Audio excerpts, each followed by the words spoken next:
Hello and welcome to a new video by Maria Baicistres.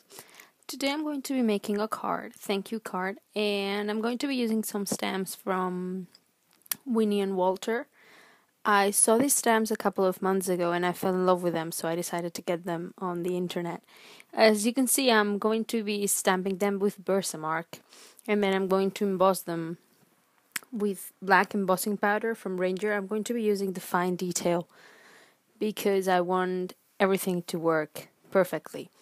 Before I stamped the images, I used my anti-static powder tool in all the piece of watercolor paper that I'm actually using, just to make sure that the embossing powder stayed just where the ink was and nowhere else.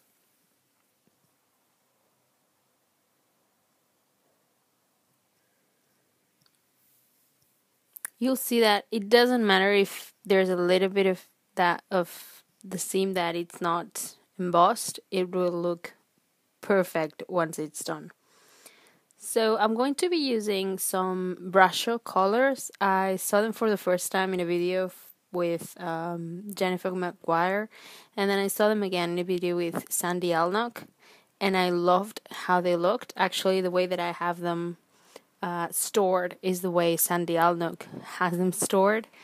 This way I can see the color that they produce. I would like, possibly in a different video, I'll make another one where you can see the different powders that each color have inside, because it's amazing.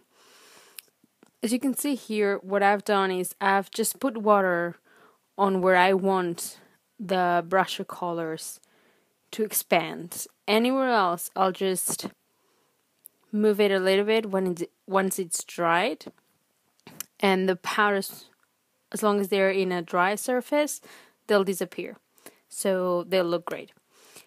Here I was choosing colors. I decided that I wanted the flower to be more colorful than I thought, so I'm just, like before, I'm just bringing in water, making sure that my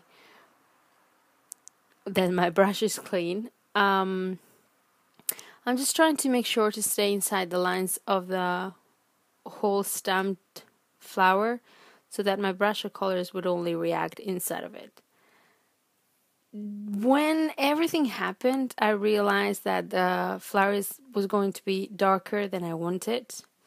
So I started to try to make sure that the color got to the limits of the flower. But as you can see, it seems to even be darker now. So I'm just going to take a paper towel, dry paper towel, and just dip it into the flower, trying to get some of the color out. But as you can see, those Brusho colors are incredibly pigmented, so it's wonderful. I'm definitely thinking about doing backgrounds with them. They are going to be very, very colorful, even though I got the 12 pack. Now I'm going to use a die set that is from Lanfound, and I'm going to be die cutting thanks out of my cardstock. As you can see, I realized that I had messed up the leaf, so I'm just going to cut it out. And that's the way we're supposed to do these things. You make mistakes, you try and fix them. So I just cut them out. Now you'll see how the card looks, almost finished. I'm just going to add a little bit of a small sentiment that says, "This card is a hug." So I just wanted to bring a little bit more. I already know who's going to get this card, and I just hope they like it. So I also used some foam tape to put on the card to the base card. And I hope you liked it and you enjoyed it. And if you did, please give it a thumbs up, and I'll see you next week with a new video or a new post with a new card. Thank you very much, and see you soon. Goodbye. Have a great weekend.